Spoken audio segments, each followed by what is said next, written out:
Chapter 9. Ganyan kabilis ang fireback sa mga binabalak mong masama, Elaine. Leon na lang ang tanging nasabi ni Helena saka siya nag-walkout palabas ng establishmentong yun. Pagkalabas niya ay bagsak ang balikat niya nang makasakay siya sa kanyang kotse. Nanghihina siya. Hindi niya maramdaman bigla ang kanyang katawan. At doon, kung saan siya mag-isa ay tumulo na ng diretso ang mga luhang kanina niya pa pinipigilan sa harapan ni Elaine. She acted strong but looked at her, crying in pain matapos niyang marinig ang mga sinabi nito. Iniisip niya kung paanong nagawa iyon sa kanya ni Timothy. For real, may nangyayari pa rin pala sa kanila. Akala niya ba? Baka nga, akala niya lang ang lahat, layek siya ng iyak habang nagmamaneho siya ng kanyang sasakyan. Iniisip niya kung noong may nangyari ba sa kanila ay may nangyayari din sa kanila ni Elaine. Para siyang pinipiga sa sakit ng dibdib niya. Hindi siya makahinga. Nanghihina siya na makarating sa bahay nila. Pinagbuksan siya ng gate ng isa sa kanilang mga katulong. Napansin nito ang pagiging balisa ng dalaga pero hindi na nito nagawa pang magtanong. Bakas rin sa mukha ng dalaga na katatapos lang nitong umiyak pero imbes na magtanong pa ay tinikom na lang nito ang kanyang bibig. Manang, si Tinsley ba kamusta? Tanong ni Helena na parang walang ininda. Nasa kwarto po kalaro si Sir Timothy. Mapait na napangiti si Helena nang marinig ang pangalan ni Timothy. Parang hindi niya ito kayang harapin. Parang hindi niya mura na kasama ng anak niya ang manloloko nitong daddy. Nang mainto siya sa tapat ng kwarto nila ni Tinsley ay parang may pumipigil sa kanya na pamasok. Nasasaktan siya habang naririnig ang pagtawa ng kanyang anak kasama ang daddy nito. Nasasaktan siya sa kung paanong napapasaya ni Timothy ang anak nila pero yun pala ay niloloko na sila nito. Pinahit niya ang doorknob ng pintuan at dahan-dahan niya itong binuksan. Bumungad sa kanya ang nakangiting mukha ni Timothy at ang paghagikak ng kanyang anak. Masayang masaya si Tinsley kapag si Timothy ang kalaro niya. Siguro nga, pinipigilan talaga sila ng tadhana. Pinipigilan siya ng tadhana na ipakilala na si Timothy ng formal sa anak nila.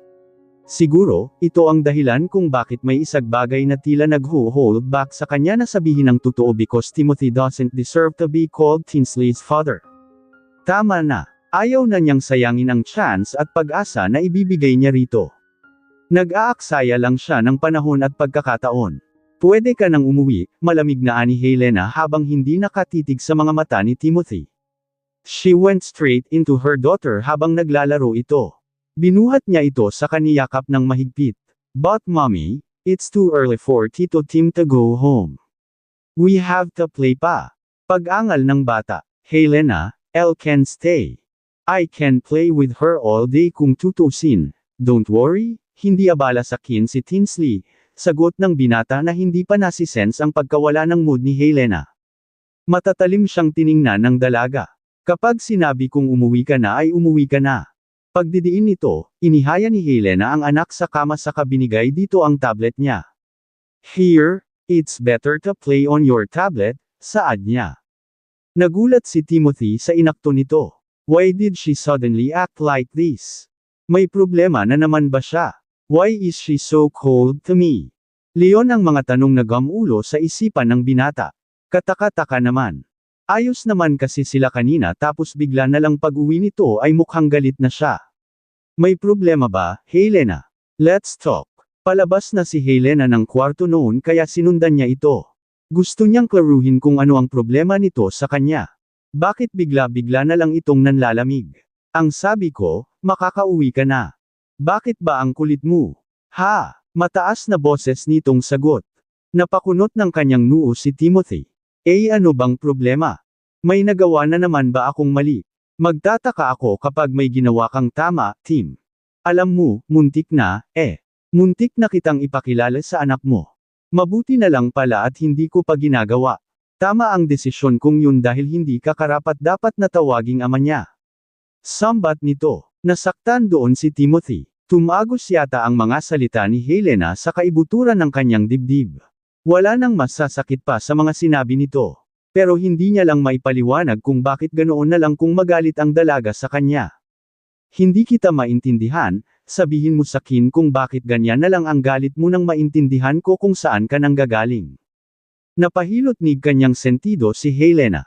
Here he is again, pagod na siyang makinig sa mga walang kwenta nitong mga kasinungalingan. Pwede ba, Tim? Tama na. I had enough of you. Sinayang mo lang ang pagkakataon na ibinigay ko sa iyo, eh.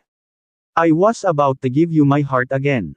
Pero mabuti na lang pinag-isipan ko ng mabuti dahil kung hindi, isang would still end up hurting myself again at hindi lang ako dahil siguradong pati ang anak ko ay masasaktan, naguguluhang napahilamo si Timothy sa kanyang mukha.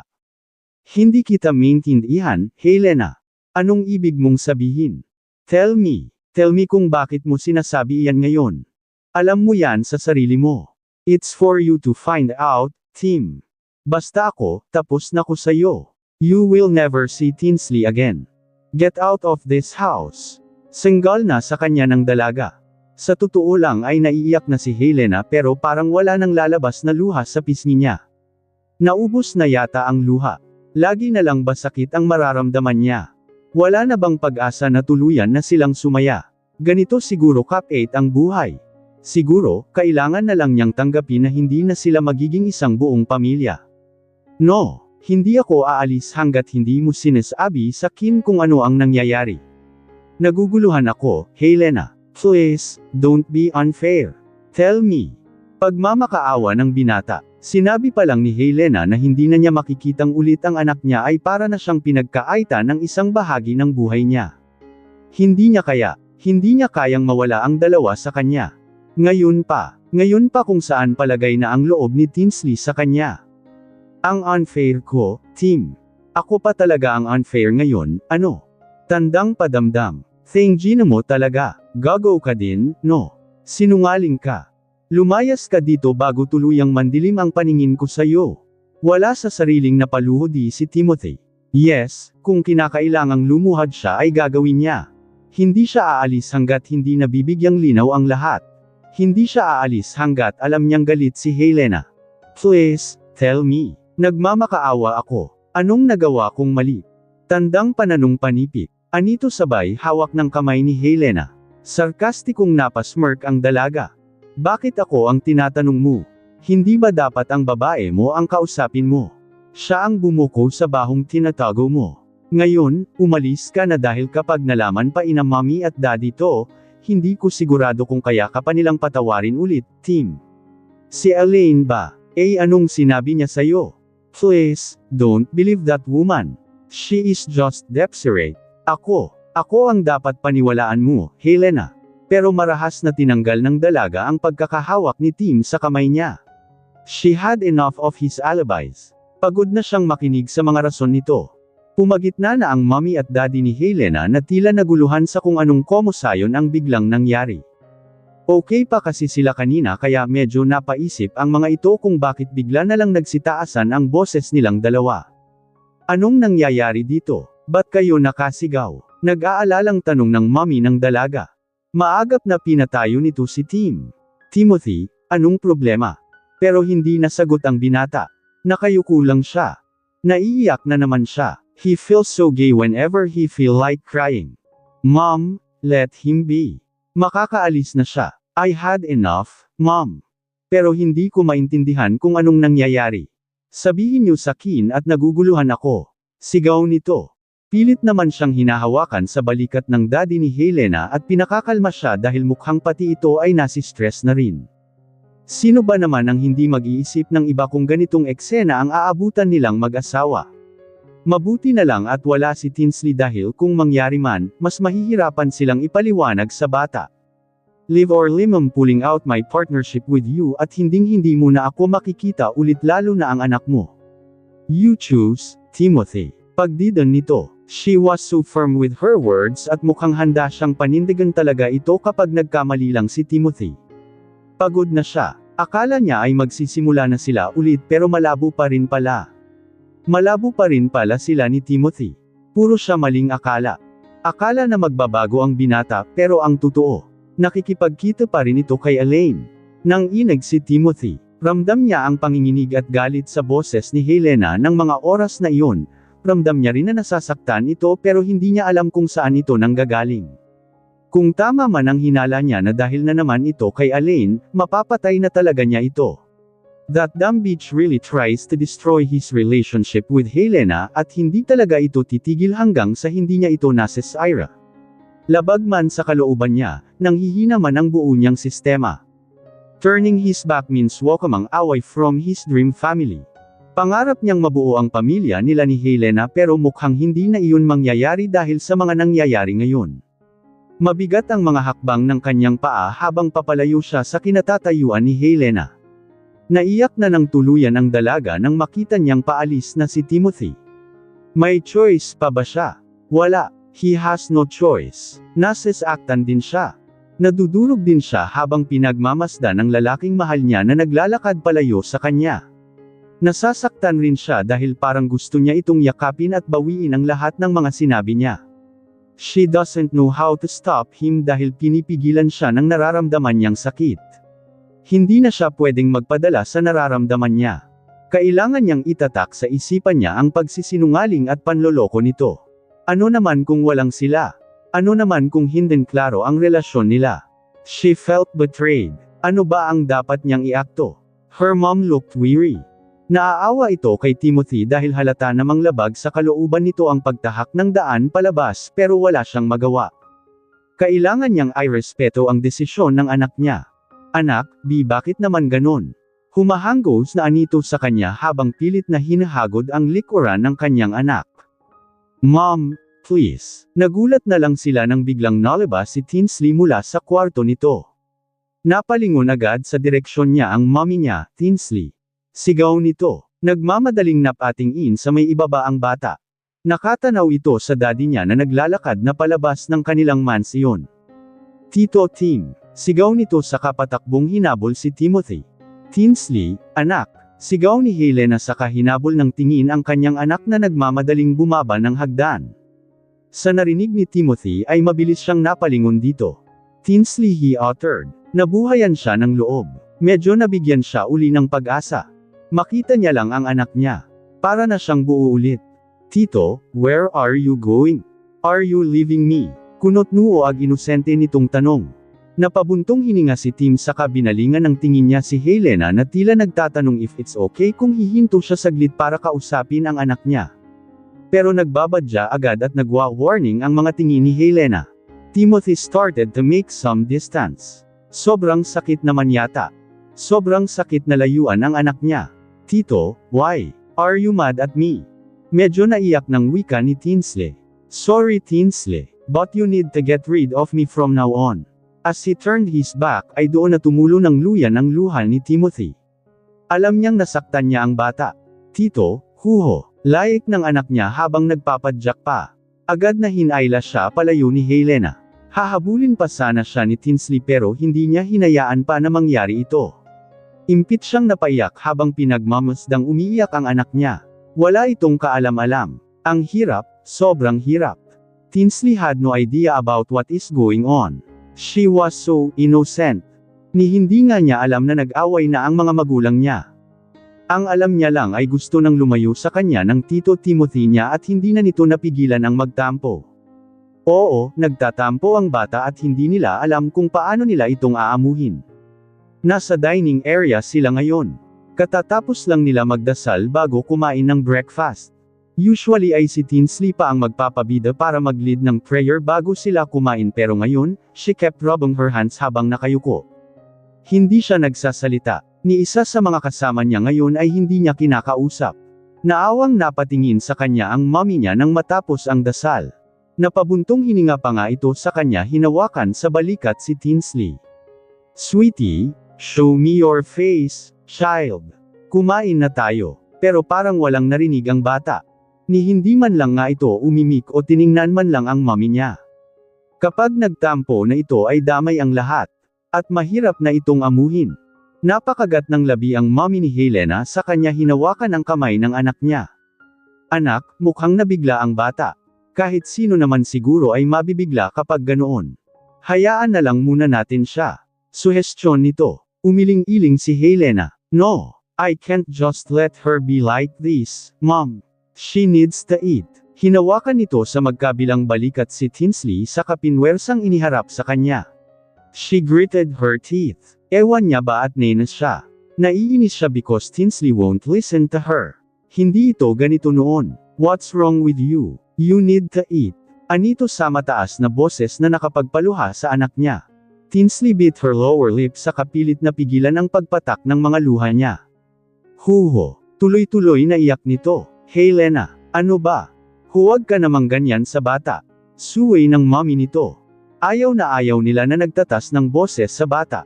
Kahit si Helena, ayaw niya rin naman iyon pero bigla na lang uminit ang ulo niya. The fact na nagkakaganito ang anak niya dahil sa sinungaling nitong daddy na si Timothy ay hindi niya matanggap. Tinsley, come to granddaddy, sweetheart, wika naman ng daddy ni Helena sa kalmadong tinig. Kahit humihikbi ay napatayo sa kanyang inuupuan ng bata saka lumipat sa kanyang lolo. Hinandang siya nito sa kaniyakap, layik lang siya ng iyak habang yakap-yakap siya ng lolo niya. It's okay to cry sometimes, my love. I know this is hard for you but Tito Tim and your mom had a little misunderstanding so please, bear with your mom for the meantime, okay? Pagpapakalma nito sa bata, parang nanghihele ang boses nito to the point na bahagyang kumalma ang apo niya. Hagod-hagod niya lang ang ikod nito. Hindi maiwas ang hindi ma-guilty ni Helena sa nagawa niya. Ang bilis naman niyang lumunin ng guilt. It's better dahil alam naman niya na nabigla lang naman siya. Hindi niya naman sinasadya na masigawan ang anak niya. Aalis na ako, mom, dad. Kayo na muna ang bahala dyan kay Tinsley. Malilate na ako sa pagbukas ng office, malamig na sinabi niya sa kanya ininom ang natitirang juice sa baso ni A. Kinuha niya ang bag niya saka iyon sinukbit sa kanyang braso sabay lakad niya palayo. Mas lalong naiyak si Tinsley sa balikat ng granddaddy niya. Pakiramdam niya ay iwan na siya ng mommy niya. Madalas kasi siya nito kung tanungin kung sasama sa trabaho, pero ngayon ay ibinili na lamang siya sa lolo at lola niya. Napabuntong hininga na lamang si Helena habang naglalakad palayo at naririnig ang bawat hikbi ng kanyang anak. Ano pa nga ba ang magagawa niya? Kailangan munang mag-subside ng galit niya nang sa ganun ay makapag-isip siya ng matino. Ganito talaga siya kapag nilalamon ng galit. Ganito talaga siya kapag nasasaktan. Ayaw niyang maging toxic sa araw na to kaya kahit na hindi totoo ay pinilit niyang pekain ang ngiti niya nang sa ganon ay maging maganda naman ang bungad ng araw niya. Nag-entertain naman siya ng mga nag-i-inquire sa products niya with a wild smile. Hindi nila alam ay may iniinda ito sa ilalim ng kanyang puso. Sis, bungad ni Bea, may hawak pa itong cup ng kape na pangdalawahan. Nahulaan niya agad na para sa kanya ang isa doon. Hindi naman mahilig dumalaw si Bea na wala itong dala para sa kanya. She always brings something for her. Big or small. Wala ng kliyente at sila na lang dalawa kaya malayang bumusangod si Helena. Kulang na lang ay sumayad na ang nguso niya sa sahig. Oh, may kailangan ka ba? Casual lang na sagot nito. Napataas ng kilay si Bea. Wow, ang taray mo naman yata ngayon. May dalaw ka ba, ha?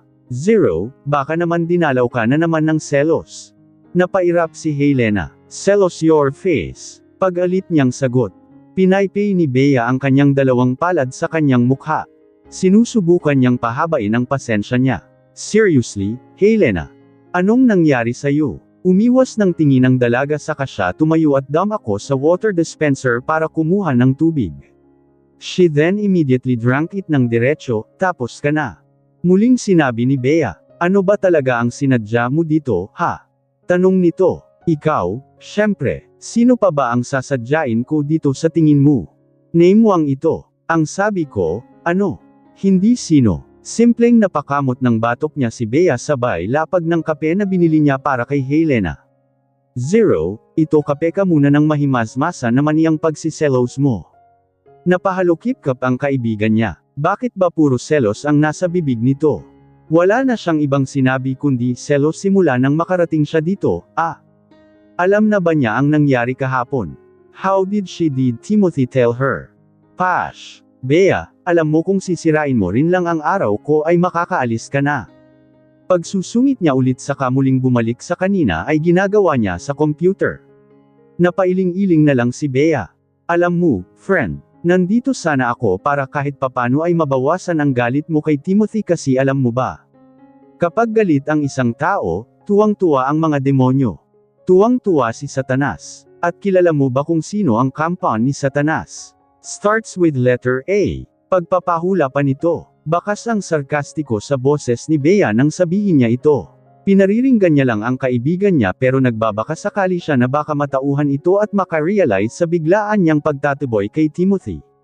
Kahit naman kay Xander boto si Bea ay mas gusto niya pa rin na magkaliwanagan ang lahat. Ayaw naman niyang nakikitang may isang dehado kahit na ang totoo naman ay sinusubukan na nitong magbago. Bea, kahit ano pa ang sabihin mo, hindi na magbabago ang katotohanan na niloko ako ni Timothy. Niloko niya ako, okay. Ano bang mayroon kayo noong araw na ginawa niya iyon, Helena? Hindi ba at wala naman? Kaya bakit ka nag-iinarte naman ng ganyan? Tila nasamid si Helena doon. Medyo masakit iyon ang mga sinabi ng kaibigan niya. Truth hurts ika nga nila. Mapait na tinitigan niya si Bea. Sa akin ka ba kampi o kay Timothy? Siya ba ang kaibigan mo, ha? Actually, kay Xander ako kampi, friend. Pero, alam mo, bago mo kasi nalaman ay nalaman ko na rin iyan. At pinaliwanag naman yun ni Timothy sa akin. I gave him the chance to speak for himself dahil kung hindi ay magre-report na talaga dapat ako sa iyo nung araw na yun. Pero alam mo kung ano ang naramdaman ko nang marinig ko ang paliwanag niya. I saw eagerness and sincerity in his eyes na talagang gusto niyang maging buo kayo ulit. Gusto niyang buuin ang pamilyang hindi niya napanindigan the past 5 years at kahit na hindi ako boto sa kanya, para akong tinutunaw nang marinig ko siyang magsalita. Pagkukwento ni Bea, pakiramdam ni Helena ay para siyang binutusan ng malamig na tubig mula ulo hanggang paa. Para siyang nagising sa katotohanan. Although she doesn't want to believe that easy. May parte sa kanya na nagsasabi na subukan niya lang makinig kay Timothy. Pero siguro, hindi na muna sa ngayon. Kapag inisip niya kasi ang bagay na yun na nangyari sa pagitan nila ni Elaine ay hindi niya maiwasang hindi malungkot. Hindi niya mapigil ang hindi masaktan. Kumikirot ang puso niya. Tapos ka na ba? Tanong nito na tila hindi convinced sa mga sinabi ng kaibigan niya. Napa-flip na lang ng kanyang buhok si Bea. Hi, ang hirap mo naman spelling in, Bahala ka na nga. Basta, walang sisihan ha. Kung si Xander naman ang kilin mo, okay lang din sa akin. Basta, sibat na ko. Yun lang yun. Tatayo na sana si Bea pero nagsalita pa ulit si Helena dahilan para mapatigil ito sa paglakad paalis. Wait, Bea. Nilingan siya nito. Can you take my daughter out? Bagsak ang balikat na wika niya. Tuwing naaalala niya na nagtatampo sa kanya ang anak niya ay nadaragdagan ang bigat ng dibdib niya. Ayaw naman niya itong saktan at pagkaitan ng pagkakataon na makasama ang daddy niya. Pero sa ngayon, mukhang ito ang kailangan. Mukhang mas mabuti na lang na hindi na muna sila magkita ni Timothy for the meantime hanggang mayroon pang hindi pagkakaunawan sa pagitan niya at ni Timothy. Kailangan niya munang magtiis na hindi pagsamahin ang dalawa. Baka mas lalo lang kasi na maging magulo ang lahat. Bakit? Kunot noo na tanong ni Bea. We had a little fight. Sa tingin ko kailangan niya ng kaunting oras para makapagliwaliw. Kasi, nagtatampo yun sa akin. Napaawang ang labi ni Bea. Yun naman pala, bakit ako ang kailangang ipasyal siya sa labas? Ako ba ang nanay? Ako ba ang dahilan kung bakit siya nagtampo? Ikaw ang dapat na magpasaya dyan sa bata, tutal ikaw ang dahilan kung bakit nagtatampo siya sa'yo. Hindi ba? Kasalanan kasi ito ni Timothy, ayan, nanisi ka pa. Bakit ba? Kasalanan niya dahil pinasama niya ang loob ko. Sabay silang napalingon sa kakapasok lang sa opisina. Sinong nagtatampo? Sinong nagpasama ng loob mo, Lena? Kunot noo at seryoso nitong tanong. He seemed quite interested. Nagitla pareho sina Bea at Helena. Masyado mo naman kaming ginugulat, Xander. Ani Bea habang nakahawak pa ang kamay niya sa kanyang dibdib. Legit ang kaba niya, ano? Bigla-bigla ba naman na pumasok si Xander? Para siyang multo na bigla na lang tumagos sa dingding. Ano Xander? Si Tinsley ang nagtatampo. Diretsyong tugon ni Bea. May pautol-utol effect pa kasi si Helena pwede namang diretsuhin, di ba? Why? Anong nangyari? Interesadong tanong nito. Marahang nilapag ni Xander ang isang paper bag na for sure ay pagkain ang laman. Hindi talaga zero kapag napadalaw ito dahil lagi itong may dala kahit na anong mangyari. Maliban na lang kapag biglaan ang dalaw. Nagtampo ba naman kasi ang bata dahil sa moody na nanay niya? Pagpaparinig ni Bea. What? Is it true, Lena? Nahihiyang napayuko si Helena. Yes, we had a little misunderstanding last night at ayaw na niya akong kausapin. Ganyan kasi talaga si Tinsley kapag nagtatampo. Mahirap na siyang please. Then I'll be the one to take her out, Lena. Persigido nitong si Haechon. Napahalukip-kap naman silang dalawa ni Bea. Sigurado ka ba? Kaya mo, why not? Kumpiyansang tugon ni Timothy. Alam naman ng lahat that he has been trying his best para mapalapit sa kanya si Tinsley at makuha ang loob nito. Alam naman ng lahat na gustong-gusto ni Xander na lumapit ang loob sa kanya ni Tinsley as much as he wants Helena to choose him. Pero Seymour, hindi niya ito ginagawa para lang magpa-impress sa dalawa. Ginagawa niya talaga ito dahil napapalapit na ang loob niya sa bata. Sigurado ka ba? Pag-uulit pa ni Helena. Tinatanong pa ba yan, sis? Mukhang sure na naman si Papa Xander, Give him a chance. Tingnan natin kung makukuha niya ang loob ni Tinsley as much as Timothy did. Bulong ni Bea sa tenga ng kaibigan niya. Mahinang siko ang tinugon sa kanya ni Helena. Manahimik ka nga, pabulong nitong sagot. Sige. Pwede naman natin yang subukan, Xander. Okay, it's settled now.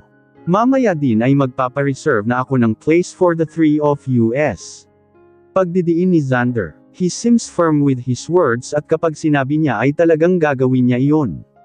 Lalo pa ngayon na mas lalo pa siyang nahuhulog kay Helena.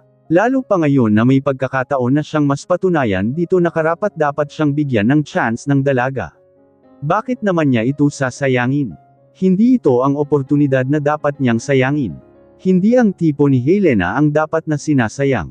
Noong gabing iyon na pinagtabuyan ni Helena si Timothy ay halos bagsak ang balikat nitong nagmaneho pa uwi. Bukod sa nasasaktan siya ng sobra ay nag-uumapo ang galit niya kay Elaine.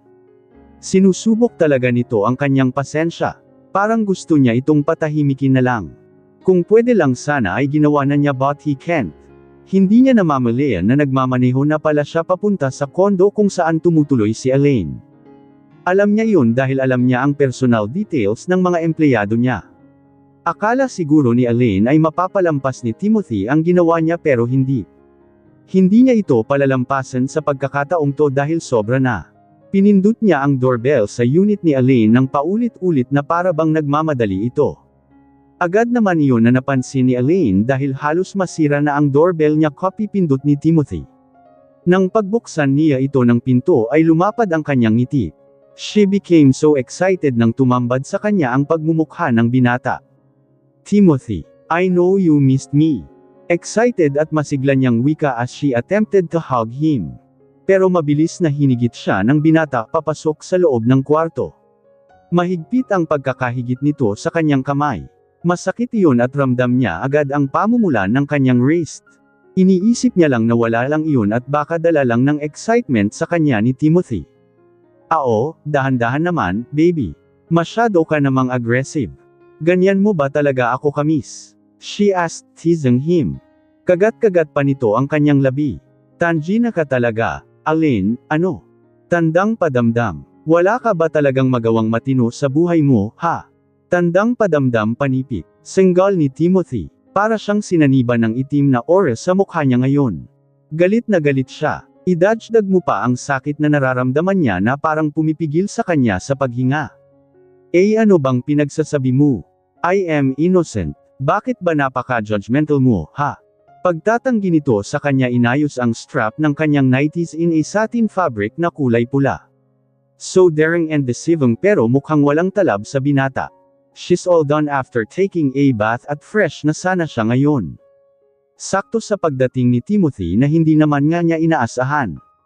Pero para naman yata siyang pinagsakluban ng langit at lupa dahil sa biglang inasal ni Timothy sa kanya. Huwag mo akong gawing tanga, Elaine. What did you do? Ha? Answer me before I could kill you. Tiimbagang naaniya pa ng may pagbabanta. Galit na talaga siya. Mukhang walang makakapigil sa kanya na magsisigaw. Nanginginig na si Elaine. Kagat-kagat niya ang kanyang labi kasabay ng panlalambot ng tuhod niya. Hindi siya dapat magpasindak sa mga pambabanta nito. May hawak siyang alas. Hindi siya nito matatkakot. Napalunok siya ng laway sabay taas noo niyang tiningnan ang binata na parabang wala siyang ginawang masama. Bakit ba? Karapatan naman ni Helena na malaman ang totoo. Totoo namang may nangyari sa teen. Why would I deny it? Else pa, ginusto niya namang puntahan ako, ibig sabihin, interesado siyang marinig ang mga sasabihin ko. Inis na inis at parang mababaliw na si Timothy na naihilamos ang kanyang palad sa mukha. Namumula siya sa galit. What do you really want, Elaine? Tandang padamdam. I am trying my best para buuin ang pamilya ko. Is that how heartless you are? Tandang padamdam. Ayaw mo ba talaga na mabuo kami, ha? Sambat nito. Mapait na napaluha ang dalaga pero mabilis niya iyong pinahid gamit ang kanyang palad. She smiled bitterly. Ha? Buo kayo samantalang ako winasak mo. Binubuo mo ang pamilya mo habang winawasak mo ang buong pagkatao ko. How dare you? You can't just use me and leave me just like this. Tandang padamdam panipik. Paghihimutok ng niya, natahimik si Timothy. Tuluyan na lang siyang napaupo sa sahig. Nawalan na siya ng lakas. Hindi ko alam kung anong mangyayari sa akin kapag nawala pa si Helena, Elaine. So, please, just let me go. Kung gusto mong tingnan pa kita ng higit sa isang pakawalang babae. If you want me to still give you respect, sana hayaan mo na lang ako. Umiling-iling si Elaine. I hate to see you happy, Timothy. Hindi ka pwedeng maging masaya sa iba. Kaya sinusumpa ko, hanggang nandito ang video, hanggang nandito ako, hindi ako papayag na magkabalikan kayo ni Helena. I will destroy you as much as you destroyed my heart. Sigaw nito sa mismong pagmumukha ni Timothy. Sa galit ni Timothy ay mabilis siyang napatayo sa kahinawakan sa leeg si Elaine. Hindi niya mapigilan ang sarili niya sa masakal ito. The demons inside his head is pushing him to do it. Ito ang tandaan mo, Elaine.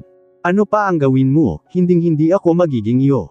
I was never yours and I will never be yours, he said while gritting his teeth. Sa bawat salitang binitawan niya ay ramdam ni Elaine ang nag-aapoy nitong galit. Nanjing inagman ang tuhod niya, she still managed to stand straight somehow. Hindi siya dapat magpadala kay Timothy. Hindi siya pwedeng panghinaan ng loob. Nang bitawan siya ng binata ay bumagsak siya sa salhig at nanghihina. Umubo-ubo pa siya dahil bahagya siyang nasakal sa ginawa nito. Napahawak siya sa kanyang leeg sa kamahinang napaiyak. Timothy left her in her room at hindi pa rin siya makapaniwala na sa ginawa ng binata sa kanya.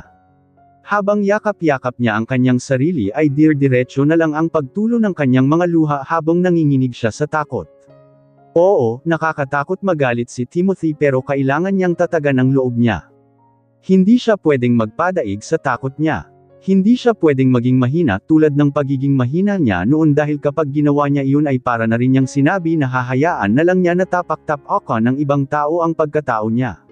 She can't let Timothy just use her. Siya ang nariyan nang wala pa si Helena.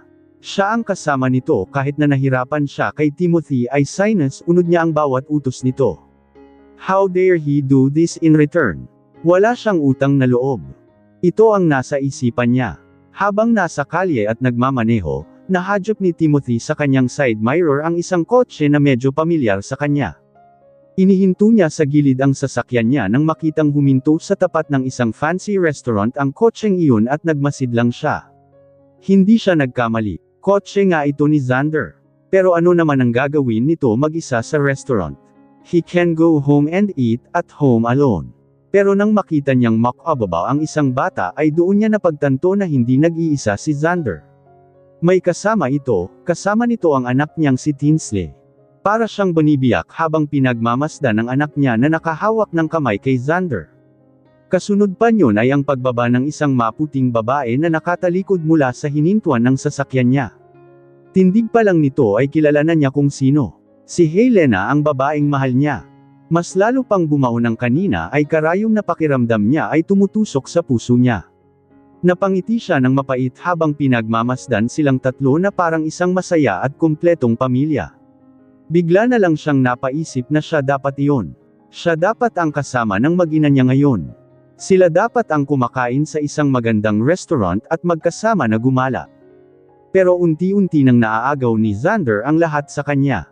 Unti-unti nang napag-iwanan siya at dahil ang lahat ng yun kay Elaine. He will never forgive her. Habang pinagmamasdan niya ang tatlo na mukhang masaya papasok sa restaurant na yun ay hindi niya na napigilan pa ang pagtulo ng kanyang mga luha. Wala siyang magawa. Wala naman siyang lakas para habulin ang mag-ina niya. Ayaw niyang gumawa ng gulo. Ayaw niyang ipahiya ang mga ito. Isa pa ay dahil kilala silang mga business people, kahit nanlalabo pa ang kanyang paningin dala ng pag-iyak niya ay nagpasya na siyang magmaneho pauwi. May say-do lang niyang sinasaktan ang sarili niya kapag nagpatuloy pa siyang panuurin ang hindi magandang view na ito. Sasaktan niya lang ng sasaktan ang kanyang sarili. Sa kasagsagan ng pagmamaneho niya, nandilim na lang bigla ang paningin niya. Everything just didn't go normal. Pinipilit niyang imulat ang mga mata niya at pauiran ang mga luha na nakaharang dito hanggang sa malakas na busina ang umalangaw-ngaw sa paligid. Nagpreno pa siya pero dala ng nakakasilaw na ilaw ay hindi na niya alam kung paano pang iiwasan ang truck na nakasalubong niya. Tuluyan nang bumangga ang kotseng sinasakyan niya sa malaking truck na iyon dahilan ng pagtagilid ng kanyang kotse. Pipikit-pikit pa siya at pilit na minumulat ang kanyang mga mata. Wala siyang makita kundi nakakasilaw na liwanag na nagmamula sa truck na nakabaangga niya. Wala siyang ibang makita kundi ang paliligo niya ng dugo. And everything suddenly went blank. Kinaumagahan, pipikit-pikit pa si Timothy bago tuluyan niyang naimulat ang kanyang mga mata. Naguluhan siya kung bakit tila puting-puti ang nakapaligid sa kanya. Inilibot niya ang kanyang paningin sa kanya na pagtanto na nasa isang hospital pala siya dulot ng aksidenteng nangyari noong nakaraan. Sir, gising na kayo. Uutol-utol na wika ng kanilang kasambahay na siyang isa sa mapagkakatiwalaan nila. Siya itong nagbantay muna sa kanya pansamantala. Hindi rin naman pwede si Carlo dahil siya ang pansalamantalang samalo sa mga gawain nito sa opisina. May benda sa may bandang ulo niya si Timothy gawa ng bubog mula sa pagkabasag ng salamin ng kotse niya. Mabuti na lang at hindi lumama sa mga mata niya ang mga bubog dahil pag nagkataon pa ay maari niya pa itong ikabulag. Nasa kustodiya na rin ng mga pulis ang truck na bumangga sa binata at kasalukuyan pa ring inimbestigahan ang naganap. Manang, si Helena ba, nadalaw dito? Tanong niya agad nang maimulat niya ang kanyang mga mata. Hindi pa siya masyadong makagalaw dahil sa sakit ng katawan niya. Nagkasugat-sugat siya dahil sa aksidente. Sumasakit ang ulo niya siguro ay dahil sa malakas na pagkakabunggo nito sa manibela at dahil na rin sa pagtagilid ng kotse niya. Gayunpaman, wala siyang ibang hinanap nang imulat niya ang kanyang mga mata kundi si Helena.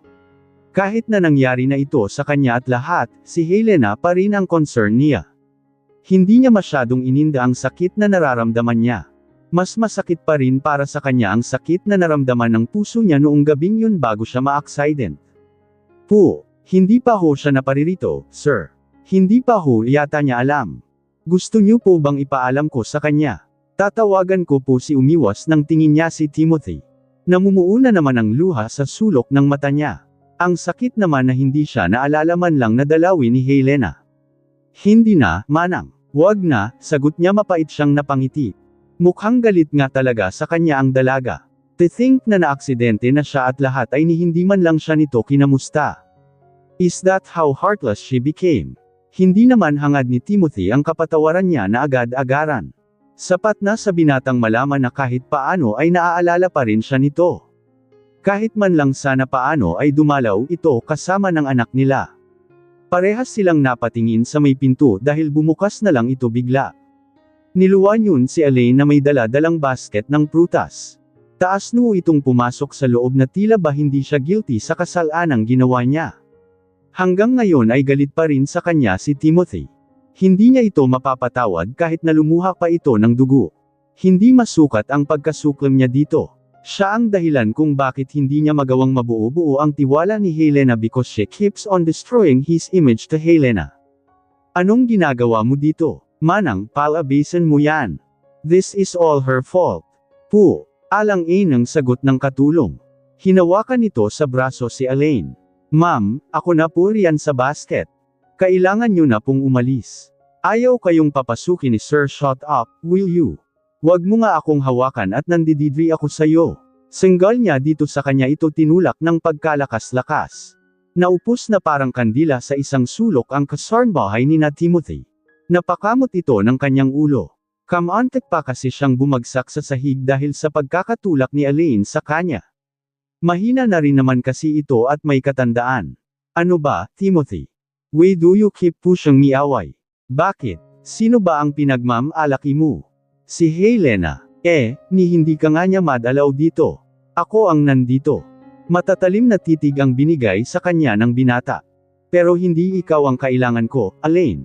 Hindi ikaw. Pagdidiin nito sa kanya iniwas ang tingin niya. Halos manuyot ang lalamunan ng dalaga sa mga sinabi nito.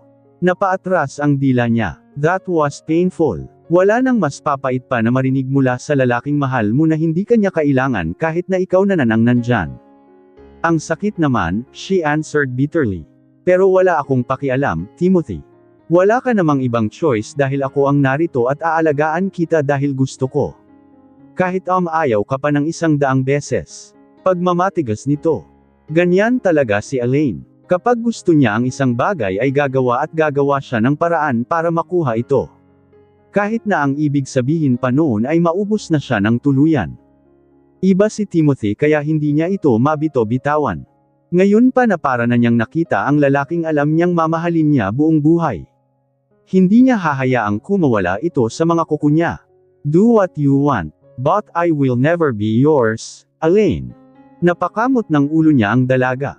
Sana nabagok na lang yang ulo mo nang hindi ka na makaangal na ako ang nandito. You are lying here habang ang babaeng mahal mo ay nagpapakasaya doon kasama ang manliligaw niya. Kawawa ka naman, ano? Anito sa sarkastikong tono. Jealousy haunts him again. Mas masakit pa yata ang sugat ng selos kaya sa physical wounds na natamo niya sa aksidente. And to think na hindi man lang naisip ang dumalaw sa kanya ni Helena.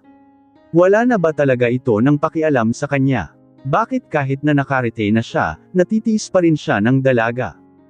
Hindi niya ba ito ganun kamahal? Here, pinagbalat na kita ng mansanas. Kumain ka ng magkalakas ka naman. Hindi si Helena ang lakas mo. Huwag mo akong artehan dyan. Si Elaine ang nagsalita. Sinabi ng ayaw ko, bakit ba ang kulit mo, ha? Sigaw ni Timothy sa harapan niya. Nagpantig ang mga tenga nito sa lakas niyon at nagulat pa siya ng todo kaya nabitawan niya ang kastilyo na hawak niya para sa nabalatan ang mansanas na nasa kamay niya. Ba't ka ba naniniga? Ikaw na nga tong inaalagaan, Ako ang nandito kaya pwede bang mag-cooperate ka na lang? Ang dami mo pang dada, Gusto mo bang mamatay sa gutom?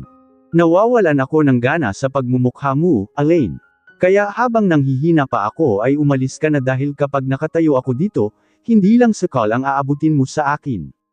Baka malagutan ka na ng hininga. Pagbabante pa nito. Nervyos naman doon si Elaine kaya nanginginig na binitawan niya sa lamesa ang kutsilyo at mansanas na bahagya na niyang nabalatan. Mabilis siyang tumayo sabay layo ng sarili niya sa binata. Babalik pa rin ako dito bukas. Tandaan mo yan. Anito pa na tila sobrang kapal talaga ng mukha, napapaisip na lang tuloy si Timothy kung saan gawa ang mukha ni Elaine sa kakapalan nito. Nakahinga ng maluwag ang katulong na siyang bantay ni Timothy ngayon. Mukhang war freak si Elaine kaya natakot ito. Ano pa nga ba ang pwede niyang ailaban dahil isang hamak na katulong lang Norman siya. Wala siyang laban dito kung gugustuhin. Sir, ayaw niyo po ba talagang kumain? Kung gusto po ninyo ay ako na lang ang magbabalat ng mansanas hindi ako gutom, manang. Pagdidiin nito, hindi na humirit pa ang katulong niya. Tahimik na lang silang dalawa habang nasa loob ng kwartong iyon. Iniinda pa rin ni Timothy ang sakit ng katawan niya. Maya't maya pa ay biglang nagring ang kanyang cellphone na nakapatong sa lamesa malapit sa kanyang kama. Dahil hindi siya ganun kagalo ng maayos ay ipinaabot niya iyon sa matanda.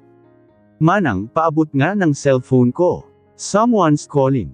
Baka importante, ani Timothy. Ngayon niya lang na-realize na ang dami na nga pala niyang na-miss sa opisina.